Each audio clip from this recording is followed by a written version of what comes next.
بص حضرتك، احنا دلوقتي بقينا في مرحله اسمها الايفيدنس بيزد ميديسن. يعني ايه ايفيدنس بيزد ميديسن؟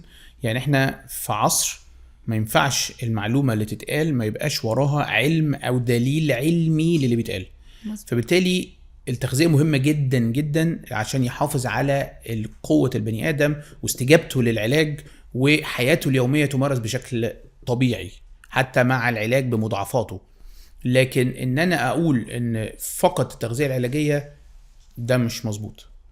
خلينا نتكلم برضو حاجه تانية. الكيماوي الوحش اللي احنا بنكرهه ده، انتوا عارفين ان هو جاي من نباتات، يعني جاي من معقول. مصادر طبيعيه.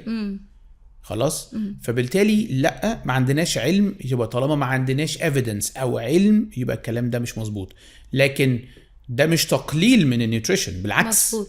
انا ما ينفعش ابدا، وحضرتك عارفه احنا من اول يوم بدانا هنا واحنا قلنا من الاول ان احنا هنشتغل مع بعض تيم وورك.